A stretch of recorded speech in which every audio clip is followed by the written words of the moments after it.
Okay, so I was talking to my 62-year-old neighbor the other day, and she told me that while she's been a lifelong Christian, she's never actually read the Bible for herself. Which is crazy because some of the wildest stories I've ever read with the craziest plot twists are in the Hebrew Bible. So it then occurred to me that if she's never read it and she's been in church her whole life, maybe some of you've never read it either, which again is a crying freaking shame. So today I'm going to tell you one of my favorite stories in 5 minutes, the book of Ruth. The book of Ruth opens with a famine in the land of Israel. So this dude Elimelech takes his wife Naomi and his 2 sons and moves down to Moab. Now once they get there, Elimelech, he dies. But the 2 sons take Moabite wives for themselves and they all chill for about 10 years and then both of the sons, they die. Naomi is husbandless, childless, and grandchildless. So she decides to go back to Israel where she hears the famine's over. Well, the 2 daughter-in-laws are like, but we love you and we want to go with you. And he's like, y'all go back to your own people. Go find husbands with your own kind. Because even if you did stay with me and I gave birth to 2 kids somehow miraculously right this minute, what are you going to do? Hang out till they're old enough to marry you and have kids? Well, one of the daughter-in-laws, Orpah, she hates it, but she goes on ahead and goes. Well, the other daughter-in-law, Ruth, she's like, absolutely not. Then she says the most beautiful thing. She's like, Naomi, don't ask me to leave because I'm not gonna. Where you go, I will go. Where you lodge, I will lodge. Your people will be my people and your God will be my God. And may God deal with me, be it ever so severely, if anything, but death separates us. So dramatic. So Naomi's like, bet, let's go. And they head back to Israel. Now, the first thing they do when they get there is like try to find some food. The Bible tells us that at this time it was the barley harvest. And in Israel, there was this practice where when you were harvesting the food, you would leave bits and pieces behind for widows, foreigners, and the destitute in general. Now, there's another relevant practice happening in Israel at the time wherein if a dude dies before he's had kids, it's a kinsman redeemer's responsibility to marry the widow and have kids for the sake of the dead dude. Usually it's a brother, but it could have been anybody. So Ruth goes out to glean in a field. She finds this field, starts doing her thing, and it turns out that this field just happens to belong to a man named Boaz, who happens to be one of Elimelech's kinsman's redeemers. Naomi's dead husband, right?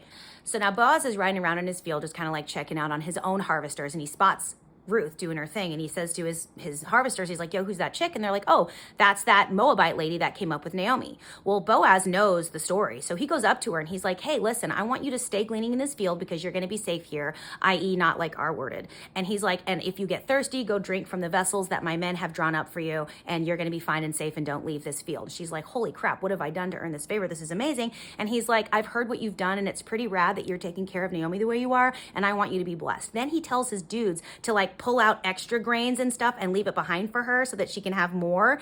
And then when it's time to eat, he even like invites her to come sit at his table and eat his bread. So she goes home with like all this food. She has leftovers even from the dinner time. And Naomi's like, holy macaroni, this is incredible. Whose field did you clean it? She's like, this dude named Boaz. And Naomi's like, what? No way. That's actually a kinsman redeemer. You should do what he says. Don't leave that field. And then it says that they kind of stayed there till the end of the barley harvest. Okay, now this is where the story gets spicy. Eventually, it comes time to harvest the barley, which means going down to the threshing floor, smacking all the barley on the ground, letting the chaff fly away, and then putting the barley in big buckets, okay? It's a huge time of harvest. Everybody's celebrating and eating and drinking and having a good time, okay? Partying it up. Naomi cooks up this plan. She tells Ruth, she's like, look, I want you to have some security. So here's what you're going to do. You're going to wash yourself. You're going to put on your best clothes. You're going to anoint yourself. Look, you're going to look good. You're going to smell good. Girl, you going down to that threshing floor, and you're going to wait, though. You're not going to make yourself known to Boaz until after he's had a lot to eat and drink, which in itself is problematic in a variety of ways, but we don't have time to get into that. So Naomi's like, wait till he's sauced, make a note of where he goes and lays down, and then when you see where that is, go uncover his feet and saddle up next to him, and he will tell you what to do next. I don't want to disturb any of you pearl clutchers out there, but many theologians and commentators have noted that the uncovering of feet is a euphemism for like the parts. My kids just got home from the park, so like if you like this, stick around and I'll make a part 2 in a little bit.